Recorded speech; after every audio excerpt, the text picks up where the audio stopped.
Bonjour et bienvenue pour cette nouvelle vidéo dans laquelle vous allez apprendre à capturer et décoder une trame UART avec un oscilloscope. Commençons tout d'abord par lister le matériel nécessaire pour réaliser ce type d'activité. Naturellement, il vous faudra un oscilloscope, une paire de câbles USB, un pour relier l'oscilloscope à l'ordinateur et un second pour relier le système étudié à l'ordinateur. Il vous faudra également une sonde pour oscilloscope, un ordinateur avec deux ports série, en l'occurrence ici deux ports USB, étant donné que le système que nous allons étudier est un système relié par port USB. Il est à noter que nous aurions pu choisir un système relié par un port RS232.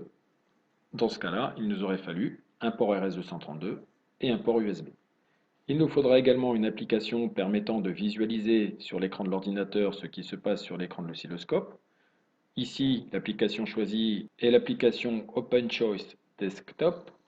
Et pour finir, il vous faudra un système que nous relierons à un des ports série de l'ordinateur.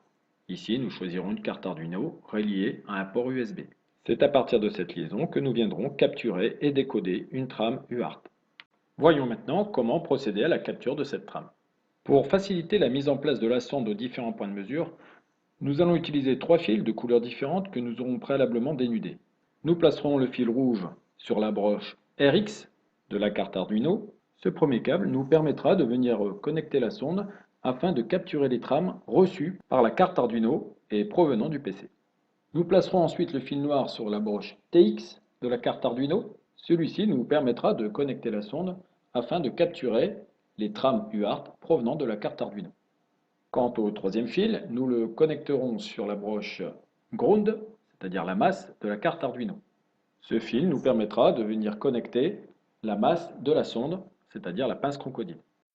Nous placerons ensuite le grip fil de la sonde sur le fil noir placé préalablement sur la carte Arduino, ce qui nous permettra dans un premier temps de relever les trames UART provenant de l'Arduino et allant vers l'ordinateur.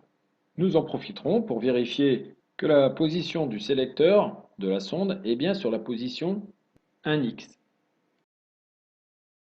Voyons maintenant les différentes étapes permettant de procéder à la capture de cette trame UART. Reliez l'oscilloscope à l'ordinateur à l'aide d'un câble USB. Cette liaison vous permettra par la suite de récupérer facilement des captures d'écran de ce qui est visible sur l'écran de l'oscilloscope. Connectez la sonde sur un des canaux de l'oscilloscope, ici le canal 1.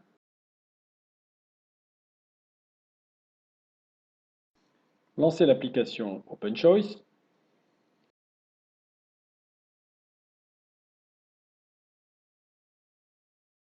Allumez l'oscilloscope en appuyant sur le bouton On-Off situé au-dessus de l'oscilloscope. Soyez patient, car le temps de démarrage de l'oscilloscope peut parfois prendre quelques minutes. Une fois l'oscilloscope allumé, retournez dans l'application OpenChoice, puis sélectionnez l'oscilloscope en question. Dans le cas où plusieurs ports USB de l'ordinateur seraient utilisés, cliquez sur le bouton Identifier afin de vérifier que le port USB que vous avez sélectionné correspond bien à l'oscilloscope TDS 2002B. Dès lors, à chaque fois que vous cliquerez sur le bouton Afficher écran, vous obtiendrez à l'écran de votre ordinateur ce qu'il y a sur l'écran de l'oscilloscope. Avant de passer au réglage de l'oscilloscope à proprement parler, nous allons téléverser un petit programme dans le microcontrôleur de la carte Arduino. Ce petit programme aura pour but de transférer des informations via le câble USB de la carte Arduino vers le PC et vice-versa. Ce sont ces informations que nous tenterons de décoder à l'aide de l'oscilloscope. Il est évident que dans le cas présent, le décodage sera d'autant plus simple que nous connaissons à l'avance les informations qui vont circuler via le câble USB. En effet, en observant le programme, nous constatons que la lettre E est envoyée toutes les 2 secondes au port USB. Nous devrions donc être capables, à l'aide de l'oscilloscope, de retrouver la trame de la lettre E, codée en ASCII, sur la broche TX de la carte Arduino. Nous pouvons également observer que lorsque nous enverrons le caractère 1 codé en ASCII sur le port USB, la sortie numéro 13 correspondant à la LED qui se trouve sur les circuits Arduino passera à l'état haut.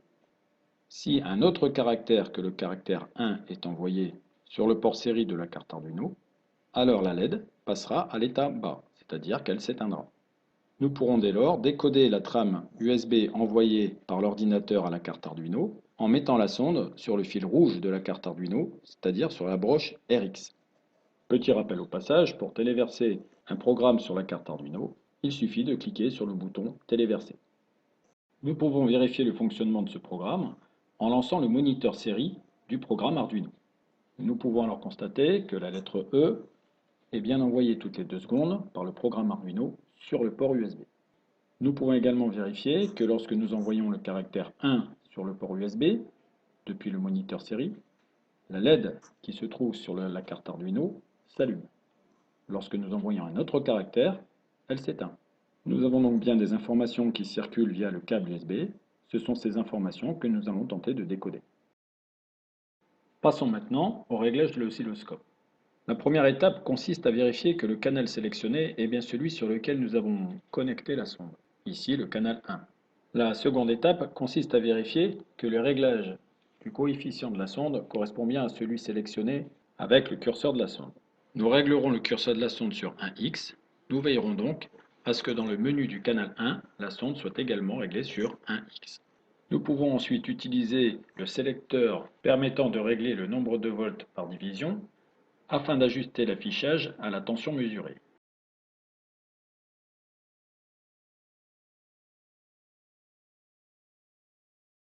Nous pouvons ensuite régler le curseur du trigger qui va nous permettre de déclencher sur un front montant ou descendant la lecture de la trame.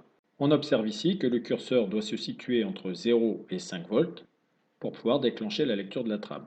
Ces valeurs correspondent au niveau minimum et maximum de la tension pour une transmission par câble USB.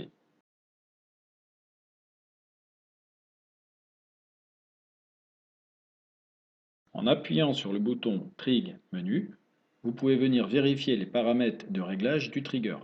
Vous pouvez également les modifier.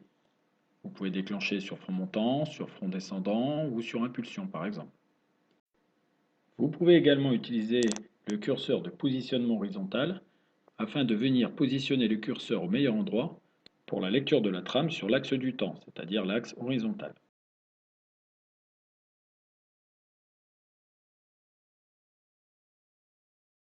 Pour éviter l'affichage furtif de la trame, vous pouvez utiliser le bouton Single Sec. L'appui sur ce bouton permet de passer du mode automatique au mode acquisition d'une trame. Lorsque ce bouton est enfoncé, l'oscilloscope affiche Ready à l'écran et attend l'arrivée d'une trame. Lorsque l'arrivée d'une trame est détectée par le trigger, la trame est figée à l'écran à partir de la position horizontale du curseur préalablement réglée. Pour faciliter le décodage de la trame, il est fortement conseillé de jongler avec les 2 boutons permettant de régler la position horizontale du déclenchement de la trame et le sélecteur permettant de régler le nombre de secondes par division sur l'axe horizontal. L'objectif étant d'afficher la totalité de la trame en ayant une lecture la plus précise possible sur l'axe horizontal, c'est-à-dire sur une largeur maximale.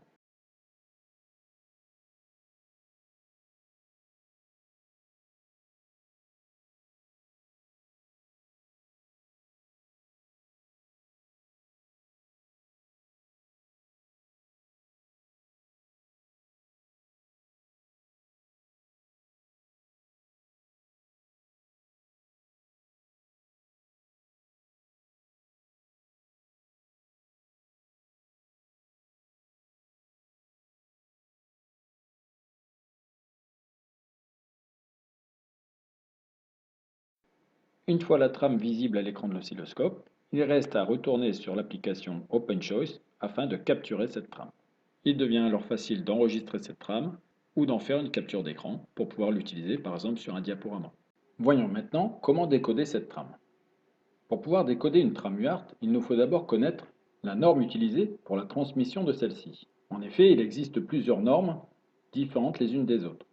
Nous avons par exemple la norme USB, pour laquelle les transmissions se font avec des tensions de l'ordre de 0 à 5 volts. Le niveau haut correspond à 5 volts et le niveau bas à 0 volts. Si nous prenons un autre exemple, par exemple la norme RS232, les plages de tension pour un niveau haut sont compris entre -3 et -25 volts. Et la plage de tension pour un niveau bas est compris entre +3 volts et +25 volts. Vous voyez ici l'importance de connaître la norme utilisée pour la transmission, car dans le premier cas, dans le cas de la norme USB, un 1 logique correspond à une tension positive, alors que dans le deuxième cas, la norme RS232, un 1 logique correspond à une tension négative. Pour pouvoir décoder une trame UART, il est également indispensable de connaître les paramètres de transmission. Parmi celles-ci, il nous faut connaître le débit, c'est-à-dire la vitesse de transmission des données. Dans le cas d'une transmission à 9600 baux, c'est-à-dire 9600 bits par seconde, la transmission d'un bit nécessite 104 microsecondes. Il nous faut également connaître le nombre de bits de start, le nombre de bits de stop et le nombre de bits de données, ainsi que la parité.